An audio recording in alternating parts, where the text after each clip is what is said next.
Assalamualaikum warahmatullahi wabarakatuh. Selamat datang kembali pada channel Imajinasi, channel yang sengaja dibuat untuk berbagi ilmu, pengetahuan, dan informasi. Pada video kali ini kita akan membahas tentang salah satu teknik di dalam melakukan analisis laporan keuangan. Pada video sebelumnya telah dibahas sekaitan dengan konsep dasar dari analisis laporan keuangan. Pada video tersebut sudah dijelaskan terkait dengan prosedur-prosedur serta tujuan daripada analisis laporan keuangan. Untuk video kali ini, tujuan utama pada pembahasan ini adalah yang pertama, konsep dasar analisis atau analisa perbandingan. Ini merupakan salah satu teknik di dalam analisis laporan keuangan. Yang kedua, tujuan daripada analisis perbandingan. Dan yang ketiga adalah teknik analisa perbandingan.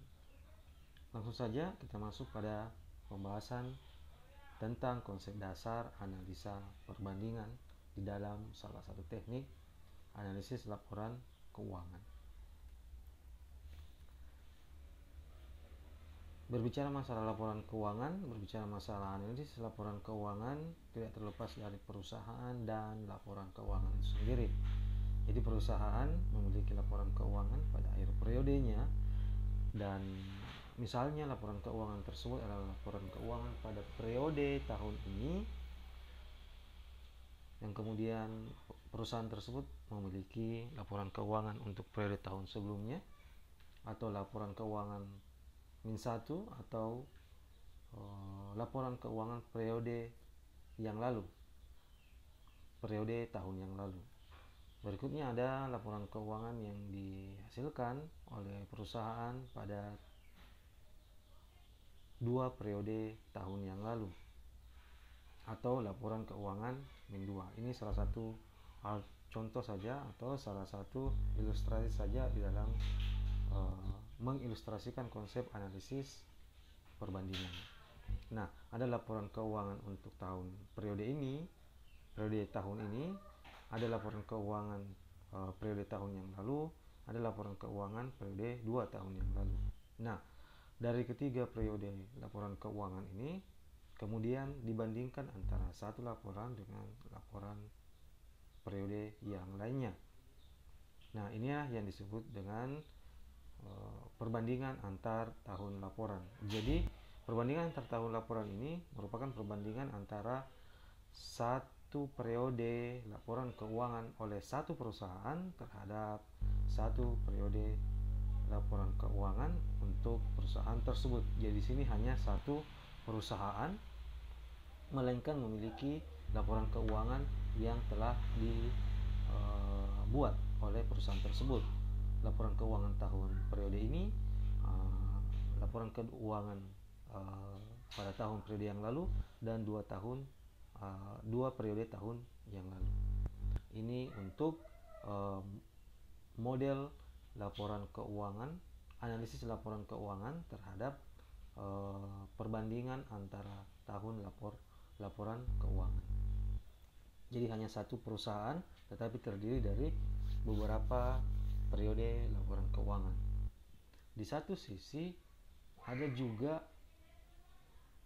perbandingan antara laporan keuangan untuk satu perusahaan, misalnya perusahaan A, dan yang kedua ada laporan keuangan untuk perusahaan B, dan yang ketiga adalah laporan keuangan untuk perusahaan C. Nah, ini yang kemudian diperbandingkan, dalam artian bahwa laporan keuangan yang diperbandingkan adalah laporan keuangan untuk perusahaan sejenis.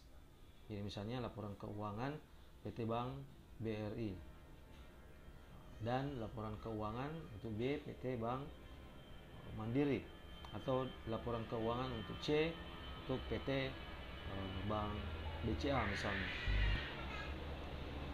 Jadi perbandingan antar laporan ini adalah perbandingan antar laporan keuangan untuk perusahaan yang berbeda.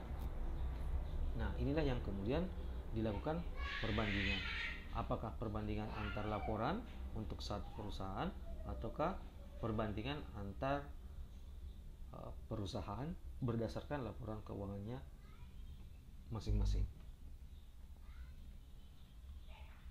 Berbicara masalah analisa perbandingan, pada dasarnya teknik ini merupakan teknik sehubungan dengan perbandingan antar laporan keuangan.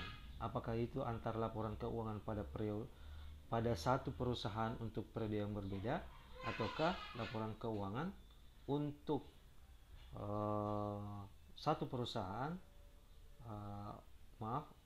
laporan keuangan untuk perusahaan yang berbeda pada satu periode laporan keuangan.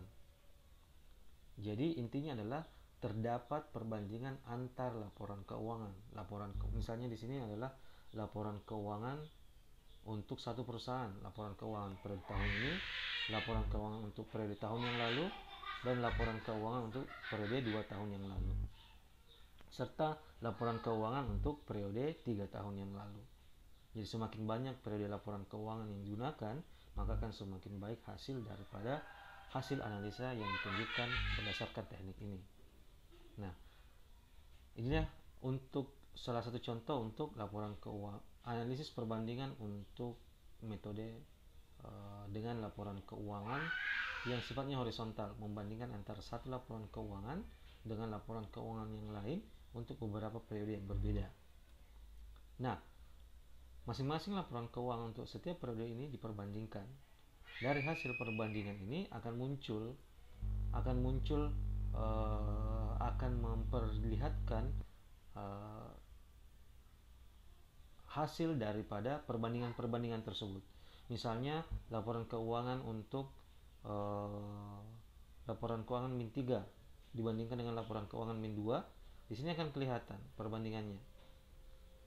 Laporan keuangan min 2 dan laporan keuangan min 1, di situ akan kelihatan perbandingannya. Apakah perbandingan tersebut mengalami kenaikan atau malah turun.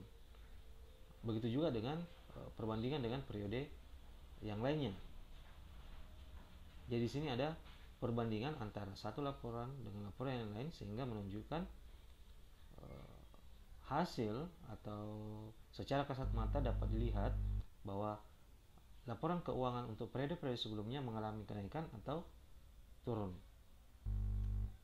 Nah, perbandingan ini yang menjadi teknik analisis di dalam metode analisis laporan keuangan yang kita bahas saat ini. Nah, teknik analisis ini yang disebut dengan teknik analisis perbandingan. Pada dasarnya, dalam melakukan analisis laporan keuangan, semua teknik yang digunakan merupakan teknik membandingkan antara satu dengan yang lainnya. Akan tetapi dalam materi kali ini, analisis perbandingan yang dimaksud adalah perbandingan antar laporan keuangan. Kalau kita menggunakan teknik analisis rasio, pada dasarnya teknik tersebut juga melakukan perbandingan, tetapi perbandingan yang dimaksud adalah membandingkan antara satu pos dengan pos yang lain yang relevan dalam laporan keuangan.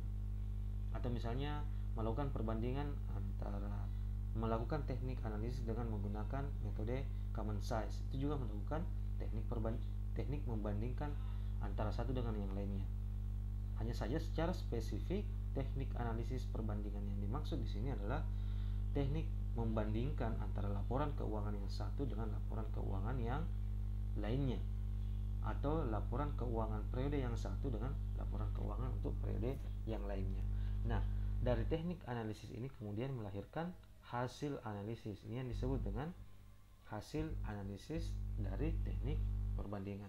Apakah dia naik berdasarkan perbandingan yang dilihat, ataukah dia turun, tergantung daripada hasil dari perbandingan antar laporan keuangan yang dimaksudkan tadi. Nah, dalam definisinya, teknik analisis laporan keuangan yang dilakukan dengan cara menyajikan laporan keuangan secara horizontal. Ini yang disebut dengan teknik analisis perbandingan.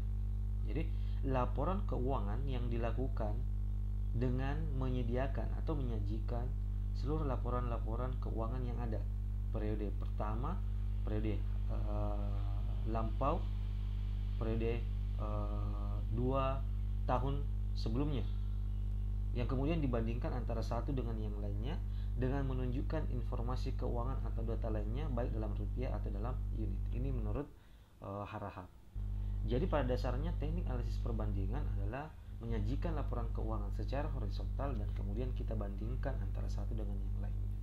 Ini yang disebut dengan teknik analisis perbandingan.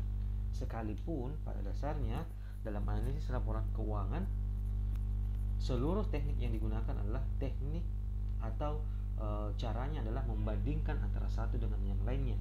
Akan tetapi pada khusus pada teknik analisis perbandingan yang dibandingkan adalah laporan keuangan baik itu antar periode maupun antar laporan keuangan bagi perusahaan sejenis.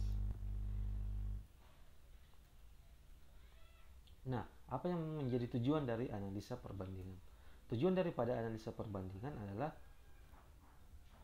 untuk mengetahui perubahan-perubahan baik itu naik atau turun dalam pos laporan keuangan atau data lainnya dalam dua atau lebih periode akuntansi yang dibandingkan.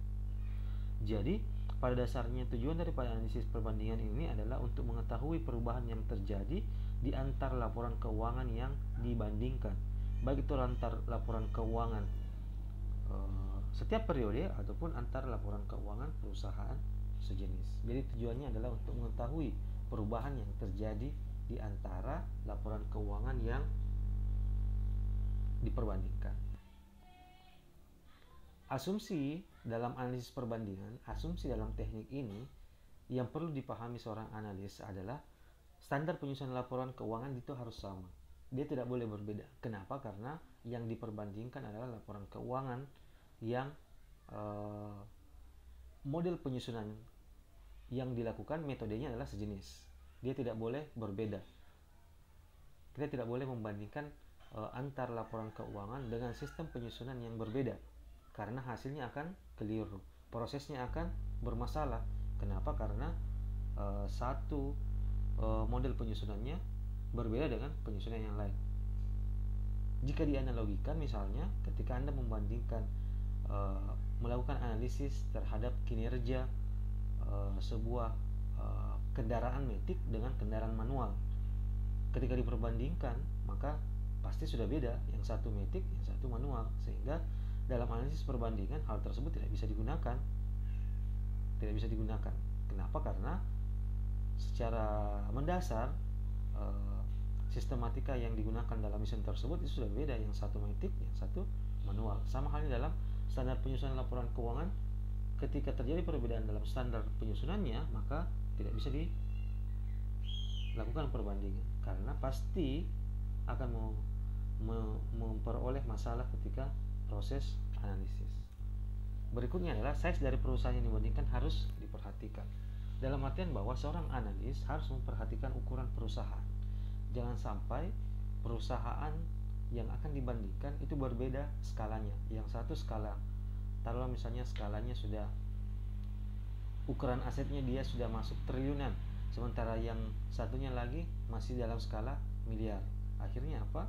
Akhirnya terjadi kekeliruan dalam membandingkan laporan keuangannya, karena sudah jelas dari sisi size atau ukuran perusahaan itu sudah berbeda. Yang satu besar dan yang satu kecil. Harus dipertimbangkan kesetaraan yang ideal oleh seorang analis dalam melakukan analisis laporan keuangan menggunakan sistem analisis perbandingan. Berikutnya adalah asumsinya seorang analis harus memperhatikan laporan dan periode laporan yang dibandingkan harus sama, minimal hampir sama, khususnya untuk laporan rugi laba dan komponen yang lainnya. Kenapa? Karena berdasarkan konsep dasar daripada analisis laporan keuangan, keterbatasan daripada laporan keuangan adalah salah satunya laporan keuangan disusun berdasarkan kondisi yang terjadi pada saat disusun, sehingga laporan tersebut periodenya tidak bisa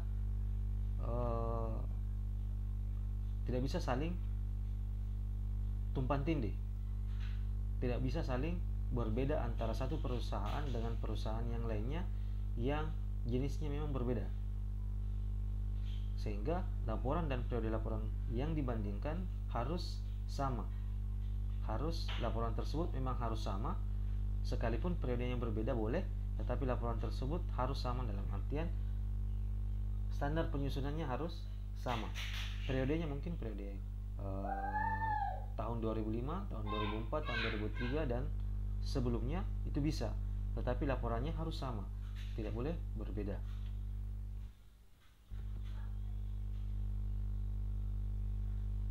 Berikutnya adalah teknik perbandingan dapat memperlihatkan perubahan dalam bentuk selisih, nominal, unit, atau persentase, atau bentuk perbandingan rasio.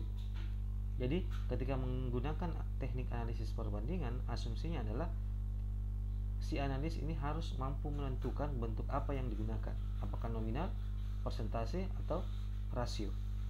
Pilih salah satunya sehingga proses daripada teknik analisis ini yang nantinya akan melahirkan sebuah hasil analisis tidak membingungkan orang yang membaca. Misalnya pada saat membandingkan laporan rugi laba, kita menggunakan bentuk perubahan nominal, sementara neraca menggunakan bentuk persentase, yang lainnya menggunakan bentuk rasio. Asumsi yang digunakan di sini adalah dia harus seragam. Kalau menggunakan nominal berarti semuanya nominal. Kalau menggunakan persentase, semuanya menggunakan persentase. Sehingga orang yang membaca hasil analisis bisa dipahami dengan baik dan benar. Itulah tadi asumsi yang digunakan dalam teknik analisis perbandingan. Di sini ada salah satu contoh, misalnya kita melakukan analisis terhadap laporan keuangan dengan menggunakan teknik analisis perbandingan. Di sini saya ambil contoh neraca untuk PT Matahari Department Store. Ini salah satu contoh saja. Ini neraca, ada sisi aset perusahaan dan sisi pasifa, sisi aktiva dan sisi pasifa perusahaan. Di sini terlihat perbandingan. Saya contoh ini mengumpulkan hanya 2 periode akuntansi, periode tahun 2016 dan periode tahun 2017 untuk laporan neraca PT Matahari Department Store. Kita akan lihat bagaimana teknik analisis perbandingan yang digunakan dalam menganalisis laporan keuangan ini. Nah, teknik analisis perbandingan untuk neraca, misalnya untuk sisi aktiva dulu, kita masuk di sisi aktiva dulu. Nah, sisi aktiva di sini ada perbandingan. Kita membandingkan antara tahun 2016 dan tahun 2017. Jadi tahun 2016 dibandingkan dengan tahun 2017. Inilah yang kemudian menjadi dasar, tahun 2016 ini menjadi dasar perbandingan terhadap tahun berikutnya. Tahun 2017 dibandingkan dengan tahun 2016. Apakah aset perusahaan ini mengalami peningkatan atau malah justru mengalami penurunan? Di sini akan terlihat di sini dari sisi nominal. Ini contoh untuk sisi nominal. Kolom ini menunjukkan contoh sisi nominal. Jadi di sini ada misalnya keterangan satu pos untuk kas dan setara kas. Di sini ada jika kita menggunakan skala nominal, maka di sini terlihat bahwa selisih kas dan setara kas pada periode 2016 dan 2017 adalah minus 130.027 rupiah. Kalau menggunakan skala persentase, berarti di sini terlihat bahwa terdapat persentase min 7,59%. Nah, mungkin ada yang bertanya, bagaimana prosedur untuk mendapatkan nilai yang ini? Untuk nominal, langsung saja perkurangkan bahwa tahun 2017 dikurang dengan tahun 2016. Misalnya, kas dan setara kas yang digunakan untuk memperoleh selisihnya, maka perkurangkan tahun pembanding dengan tahun dasarnya. Tahun pembandingnya adalah tahun 2017, 1.582.817 dikurang dengan 1.712.844 rupiah, maka menghasilkan minus 130.027 130.000 sekian rupiah. Nah, untuk persentase hasil nominal tersebut, hasil nominal daripada selisih antara tahun pembanding dengan tahun dasar, inilah yang kemudian dibagi dengan nilai di tahun dasar. Jadi kalau kita pakai skala persentase, maka hasil perhitungan nominal dibagi dengan tahun dasar. Jadi kalau saya baca angkanya, untuk mendapatkan persentase perubahan 130.000 minus 130.027 rupiah dibagi dengan 1.712.844 rupiah, sehingga menghasilkan nilai persentase sebesar minus 7,59%. Inilah yang kemudian menjadi hasil persentase. Mungkin di sini ketika Anda menghitung 130.000 dibagi 130.000 dibagi 1.712.000, mungkin belum sampai pada 7,59%, malah 0,075%. Untuk mencapai 7,59% ini silahkan kali 100, dikalikan 100. Saya ulang kembali, 130.000 minus 130.027 rupiah dibagi dengan 1.712.844 rupiah dikali dengan 100%, maka hasilnya adalah min 7,59%. Dan untuk pos yang lainnya juga demikian. Untuk memperoleh nilai nominal, nilai persentase, cara yang digunakan juga sama. Nah, ini berbeda halnya lagi ketika kita menggunakan skala rasio. Kalau yang tadi ada skala nominal, ini skala persentase, di sini ada skala rasio. Skala rasio langsung saja dibandingkan tahun pembanding langsung dibagi dengan tahun dasar, atau dalam angka misalnya kas dan setara kas 1.582.817 rupiah dibagi dengan 1.712.844 rupiah, maka akan menghasilkan rasio 0,9241, atau dibulatkan misalnya 0,92. Itu cara mencari rasionya. Jadi inilah salah satu teknik yang digunakan dalam melakukan analisis perbandingan dalam laporan keuangan untuk masing-masing laporan keuangan, baik itu neraca, rugi laba maupun laporan arus kas.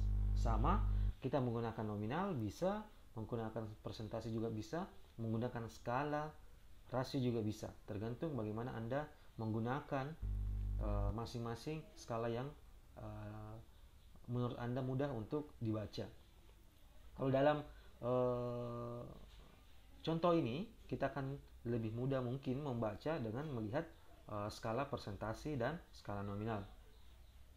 Di sini akan sangat terlihat bahwa di sini ada penurunan minus dan ada kenaikan jika dia positif. Mungkin seperti itu akan lebih mudah dipahami oleh orang lain ketika membaca hasil analisis yang telah kita lakukan. Ini untuk analisis perbandingan terhadap laporan neraca. Nah, interpretasi daripada hasil tersebut dapat dilihat misalnya dari sisi aktiva. Di sini ada jumlah aset lancar mengalami penurunan dari tahun 2016 ke tahun 2017 dengan tingkat 0,01% atau sebesar 303 juta rupiah. Nah, rasio perbandingannya adalah sebesar 0,999. Nah, jumlah aset tidak lancar, ini tadi aset lancar. Yang kedua berikutnya adalah jumlah aset tidak lancar mengalami peningkatan dari tahun 2016 sampai dengan tahun 2017 dengan tingkat sebesar 30,18% atau sebesar 568.851 juta rupiah. Rasio perbandingan antar tahun untuk aset tidak lancar adalah sebesar 1,301 atau di atas angka 1.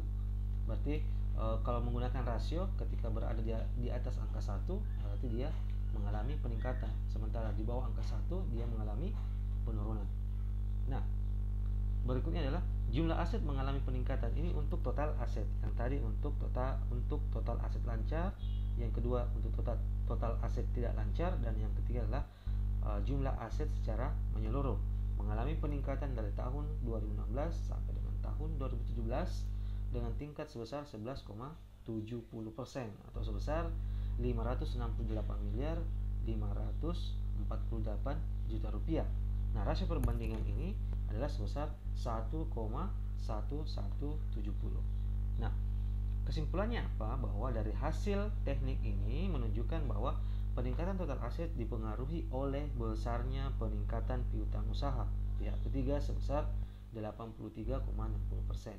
Aset non keuangan lancar lainnya sebesar 88,87% dan aset keuangan tidak lancar lainnya sebesar 266,29%. Nah, kesimpulan ini diperoleh dari perbandingan antar laporan keuangan yang dilakukan sebelumnya. Ini salah satu contoh interpretasi dari hasil analisis teknik perbandingan. Kita masuk pada analisis perbandingan untuk liabilitas. Sama halnya dengan kita masuk pada perbandingan sisi aktiva neraca. Di sini ada liabilitas dan ada ekuitas. Ini yang kemudian diperbandingkan antar dua periode, sama dengan cara yang sebelumnya di sisi aktiva perusahaan. Ada persentase dan ada nominal. Ada skala nominal dan ada skala persentase. Di sini jelas. Nah, di sini ada skala rasio. Ini ada 3 contoh: skala nominal, skala persentase, dan skala rasio. Tergantung Anda memilih yang mana untuk digunakan di dalam teknik analisis ini. Kalau mungkin ada pertanyaan, menurut saya gimana? Lebih memilih yang mana? Kalau saya akan memilih teknik dengan skala persentase, karena akan terlihat jelas di sini berapa persentase perubahan yang terjadi antar periode yang dibandingkan. Nah, interpretasi hasil dari sisi pasifa di sini terlihat bahwa jumlah kewajiban mengalami peningkatan dari tahun 2016 ke tahun 2017 dengan tingkat 3,19% atau sebesar 95.806 juta rupiah. Rasio perbandingannya skalanya adalah sebesar 1,0319. Nah, di sini terlihat bahwa skalanya adalah di atas angka 1, berarti ada peningkatan. Berikutnya adalah untuk perbandingan ekuitas. Jumlah ekuitas mengalami peningkatan dari tahun 2016 ke tahun 2017 dengan tingkat 25,48%. Di sini jelas sekali terlihat besar peningkatannya 25,48% atau sebesar 472.742 juta rupiah dengan rasio perbandingan sebesar 1,2548 atau 1,25. Nah, kesimpulannya adalah dari hasil ini menunjukkan peningkatan total liabilitas dan ekuitas dipengaruhi oleh besarnya peningkatan beban aktual jangka pendek sebesar 13,23%, utang pajak sebesar 92,02% dan kewajiban imbalan pasca kerja jangka panjang sebesar 17,6%. Sementara untuk ekuitas lebih besar dipengaruhi oleh peningkatan saldo laba yang belum ditentukan penggunaannya.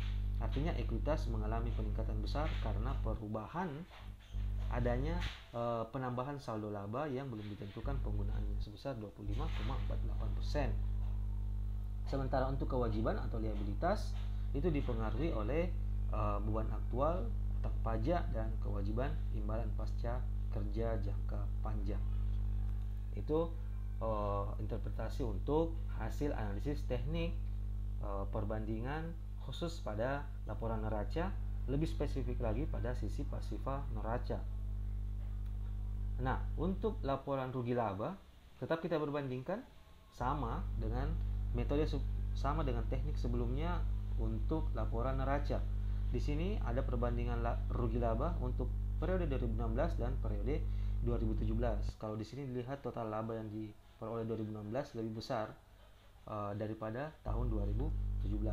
Untuk 2016 sebesar 2.019.687, sementara untuk 2017 hanya 1.907.077 rupiah. Nah, bagaimana hasil perbandingannya? Kita lihat dari hasil perbandingan diperoleh bahwa untuk skala nominal di sini terlihat dan skala persentase terlihat. Kita lihat tadi ada jumlah laba yang diperoleh untuk 2016 dan 2017. Ternyata di sini ada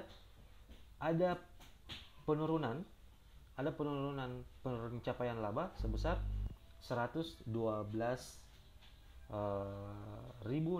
rupiah, atau ada perubahan persentase penurunan sebesar minus 5,58% atau minus 5,6%.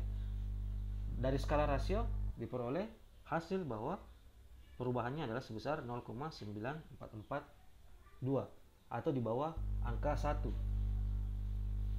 Dari sini sudah terlihat jelas bahwa laba yang diperoleh pada tahun 2017 lebih rendah daripada tahun 2016, atau dalam artian progres atau performa perusahaan ini mengalami penurunan dari sisi laba perusahaan. Bagaimana interpretasi hasilnya adalah jumlah penjualan pada pendapatan mengalami peningkatan dari tahun 2016 ke tahun 2017 dengan tingkat 1,28% atau sebesar 126.915 juta rupiah, dengan rasio perbandingan adalah sebesar 1,0128. Jadi untuk jumlah penjualan dan pendapatan ini mengalami peningkatan karena rasionya di angka 1 atau persentasenya di atas persentasenya adalah 1,28%. Nah, sementara untuk beban pokok penjualan dan pendapatan mengalami peningkatan. Di satu sisi penjualannya tinggi, mengalami peningkatan. Di satu sisi yang lain ternyata beban pokoknya juga mengalami peningkatan. Bahkan beban pokok mengalami peningkatan yang lebih besar daripada jumlah pendapatan. Di sini jumlah peningkatannya adalah untuk beban pokok 2,8, sementara jumlah pendapatannya atau penjualannya sebesar 1,28. Nah, dari hasil ini menunjukkan bahwa terjadi penurunan laba yang dipengaruhi oleh besarnya peningkatan beban pokok penjualan. Beban pokok penjualan yang sangat tinggi pada periode 2017. Itulah kenapa mengalami penurunan laba, sekalipun penjualan dan pendapatan yang telah diperoleh oleh PT Matahari Department Store pada tahun 2017 mengalami peningkatan sebesar 1,28%. Itu untuk interpretasi hasil analisis dari teknik analisis perbandingan untuk laporan rugi laba. Nah, ini untuk laporan arus kas atau cash flow. Di sini kita lihat perbandingannya sama dengan metode sebelumnya. Untuk rugi laba dan neraca, di sini ada skala nominal, ada skala ada skala persentase dan juga ada skala rasio. Inilah yang kemudian menjadi hasil perbandingan, hasil teknik sini.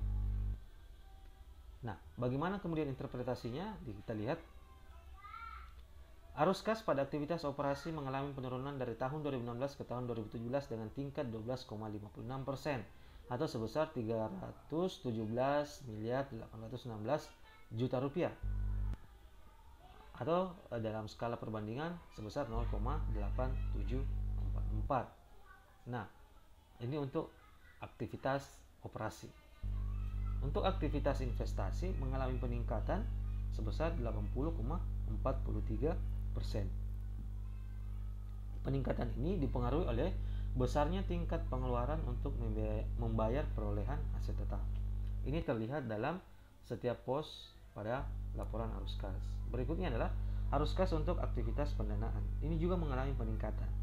Jadi khusus untuk aktivitas operasi yang mengalami penurunan, sementara aktivitas investasi dan aktivitas pendanaan mengalami peningkatan berdasarkan skala persentase dan skala nominal masing-masing aktivitas dalam laporan arus kas. Hasilnya apa? Hasil interpretasinya adalah dari hasil ini menunjukkan bahwa terjadi penurunan kas dan setara kas sebesar 116,97%. Hal ini terjadi sebagai akibat besarnya arus kas keluar untuk membeli aset tetap pada tahun 2017. Jadi performa untuk laporan arus kas mengalami penurunan. Kenapa? Karena disebabkan oleh besarnya arus kas keluar untuk membeli aset tetap. Jadi perusahaan ini lebih kepada pembelian aset tetap untuk tahun 2017. Nah, itulah tadi penjelasan sehubungan dengan teknik analisis dengan menggunakan teknik analisis perbandingan untuk melakukan analisis laporan keuangan perusahaan. Untuk teknik selanjutnya akan dibahas pada video-video berikutnya. Tetap stay pada channel Imajinasi. Untuk video selanjutnya, channel yang sengaja dibuat untuk berbagi ilmu, pengetahuan, dan informasi. Terima kasih banyak. Wassalamualaikum warahmatullahi wabarakatuh.